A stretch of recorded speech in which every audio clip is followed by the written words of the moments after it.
know me. So one thing is for you to be in the community, another thing is for you to be active in your community. So you cannot join, because if you are in the church, join something. See, churches, if you are in the church or if you are in the mosque, utilize those contacts. The people you are looking for, the people who will buy the properties are there. They are there. Just be prominent, show your face. I was director of socials for my organization and later became president of my organization. I was sitting on a lot of contacts. So once I just go and meet anybody like this, they already know me. Even if you don't know me, the person standing next to you already knows me. I say, oh, that's our youth president. Listen to him. So if you're in any community, be active in that community. Don't enter a community and go back. Show yourself, all your skills, all your talents and everything. Carry it on your head. Make sure that they know about you. Make sure you are very prominent. That is how you get people to work for you. And that's how the local media also works. So there are men who come, women who come. They don't have time for social media, Facebook and all those kind of things. But they read all these things. They read the bulletins. They read the pamphlets. They read all those things. If they have any for you to put adverts there, put them. Put them. They'll actually get to people. And last but not the least, social media. Social media. Now, how many of you are on Facebook? It's a rhetorical question. That's what I asked. Okay. So, if I tell you that to bring out your profile and show me your Facebook profile, I just want to see the first big profile of 2 or more people. Facebook. Let me see your profile. That's why I want to start dissecting the problem now. Yes, you will see problem here today. Yes, don't worry. Just show me your profile. Show me your Facebook profile. Show me your Facebook profile. Okay, maybe Iya, the property billionaire. Okay, very good. Very good. Okay, I'll come back to you. Yes, who else wants to show me? Let me just see 3. This is not your page, your profile, your personal profile. Okay, Mata, Breno. What do you write here? Traits of a good relationship in debt.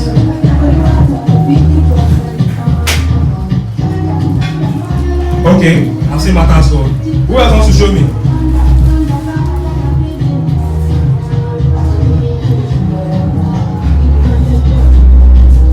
Ali Gabriel. Okay, I was hoping that I would catch some people here today. But all of you are trying to escape. Yes, who wants to show me again? Who wants to show me? Alright, so from what I've seen, the majority of the profiles I've seen are clean and they represent what you are. Okay? They represent what you are already. So when you get scared is when you go to someone's Facebook profile and you see it's Miss James. It is Baby Lahot. King.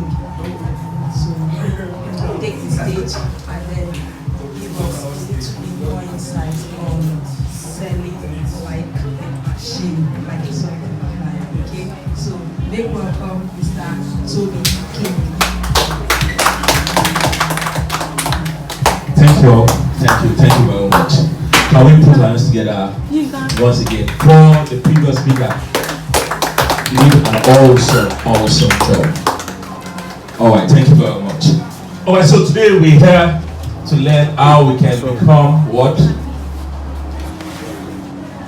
A selling machine. Alright. So before we can know how to become a selling machine, we actually need to know what selling is all about. So I'm gonna ask 2 ladies and 2 guys to tell us what they understand by selling. And I will definitely give you my own definition of selling as well. So what is selling? Before you can be transformed into a sales machine, you should understand what selling is. So I will start the second ladies first. So tell me, what do you understand by selling? We're all salespeople, right? Is there anybody here that's not a salesperson? You're not a salesperson, so we're all selling. So we should know what, in your own words, what is selling. Hello, madam. My own definition, I'll say selling is the art of making your products or whatever you want to sell known for people. Okay, thank you very much. Let's have the ladies first. In my own definition, I would say selling a process of exchange.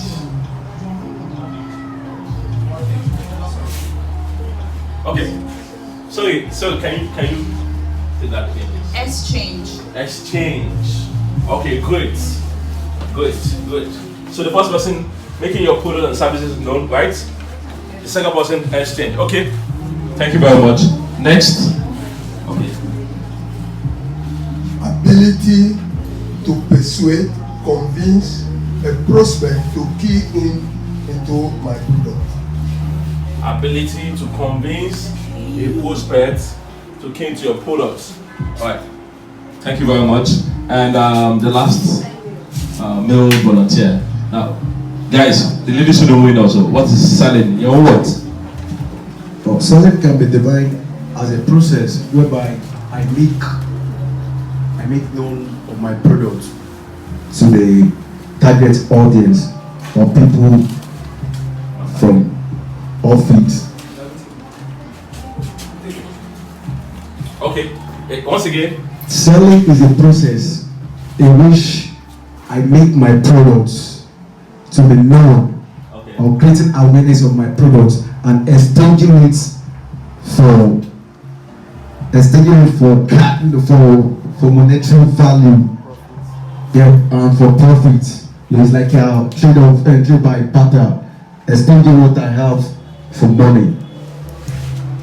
All right, thank you very much. Can we put our hands together for everyone that has spoken? You've all spoken well. All right, so for the purpose of today, my own definition of selling is actually building relationship. Can you say that with me? Building relationship. Say it as though you are very convinced. Building relationship. Can we all echo it together? Building relationship. Sales is about what?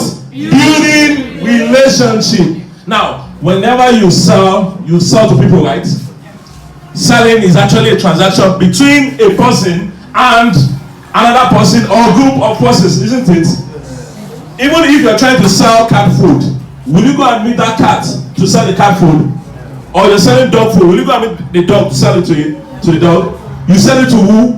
The dog or the cat owner. So it's actually a business about building relationship. Because you are dealing with what? People. So you can't tell me you're into sales and you don't like selling. I'm shy, I'm not a people person. If you're into sales, you must understand the concept of what? Building relationship. Sales is not for shy people. So you see people come into sales and in 1 year they've not sold. Now check them out. They are not even building relationship. So how do you expect to sell? So you must understand people's skills. You must understand the human psychology. You must understand temperament. Now, oftentimes when I interview people, the first thing, one of the questions I ask is, what is your temperament type? And for 90% of the time, they don't even know their temperament type.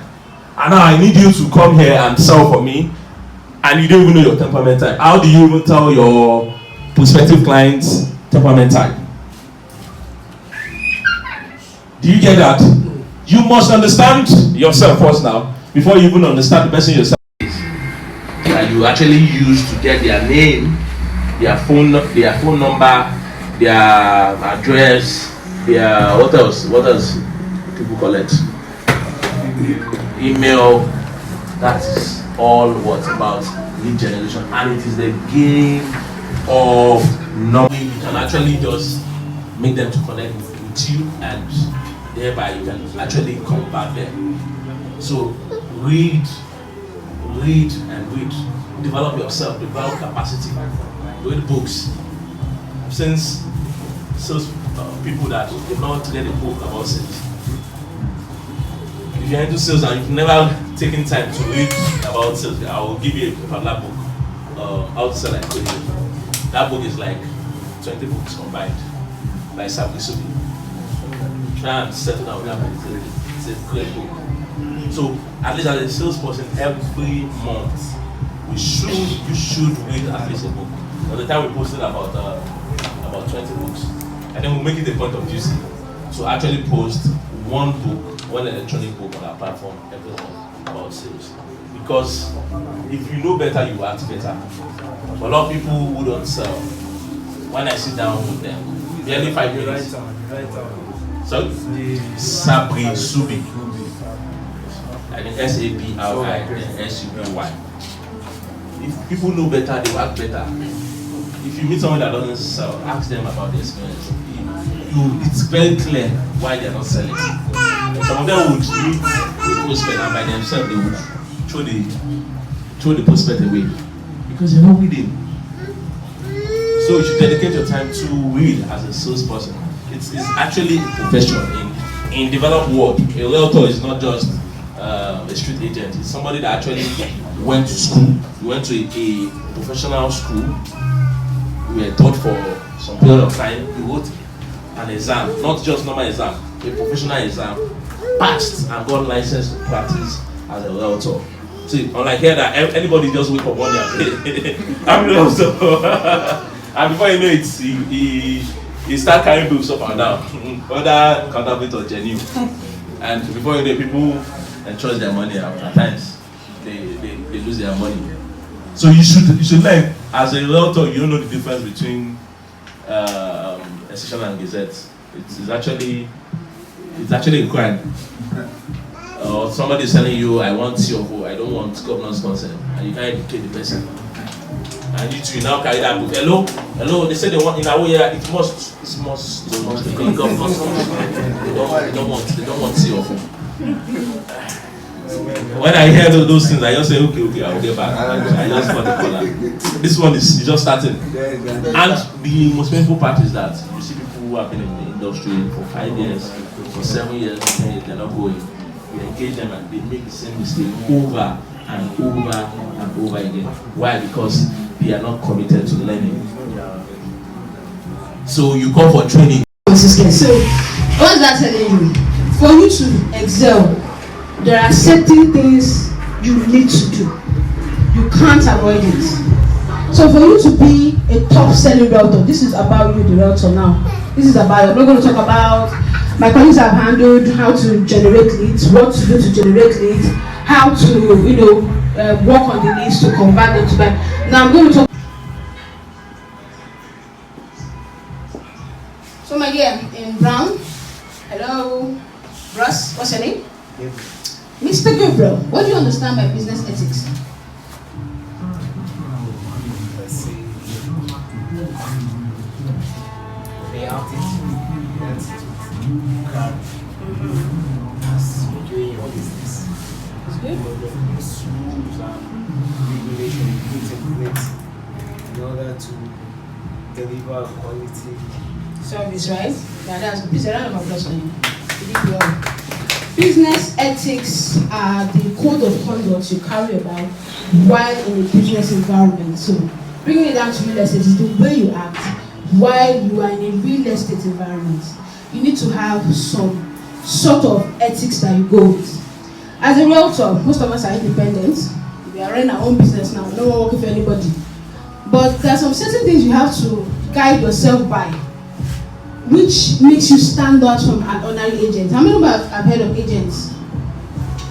Now, they say realtors and agents are the same. To me, I don't agree. I don't agree. There's agents. When I started the real estate profession, I decided to go into it.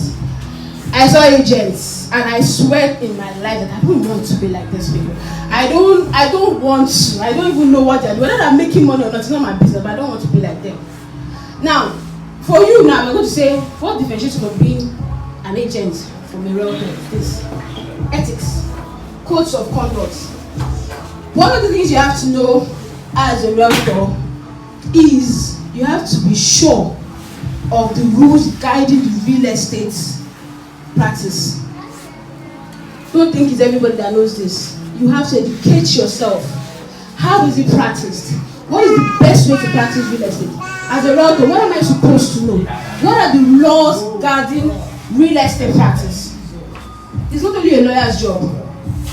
It's not only a lawyer that should know the title of the land, or how to chart a land. It's not really a lawyer. It's not a lawyer's responsibility to do that. Like I heard my colleague say, you are a financial advisor.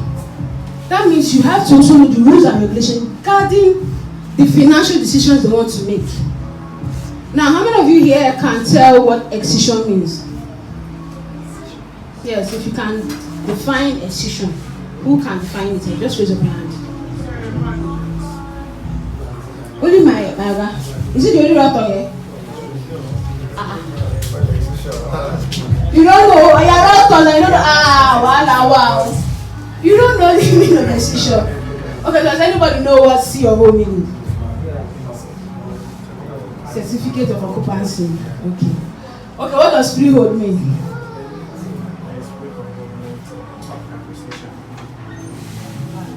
Is that what it means? Okay. Now, clap our guy here. At least he knows what excision is. Okay? Can you tell them what excision is, please? Yes. All land belongs to government, no matter where we live. And government has now excised the land, a particular portion of it, and then give it to either the indigene or a particular corporate organization or individual, and has given it to that decision. I said this portion, this particular portion, government has excised it outside or carved it out from the other portions of the land which belongs to government, and has given it either as village decision to this community or to individual or corporate body. Exactly. Please let's give him a round of applause. So did you notice what he said? All lands belong to the government. So when somebody come and tell you that, hey, I heard that government has all the land in Lagos, you will say yes, the person is right, but you educate further. Okay, as a router, you need to know laws. You need to even know the laws concerning land more than a lawyer. You need to know. Because wherever question is coming from, if you do not position yourself as a professional, you will not get this market. My colleague just said that the particular group has over 80,000 realtors. Now in Lagos State, there are much more than that. Just people that call themselves realtors. Before we now come and say let us join agents to our waka, you will see that there's a lot of us. So the only way you differentiate yourself is by getting the right knowledge in law concerning lands. Okay? You have to know what excision means, what kizz means, what freehold means, what lekki acquisition means.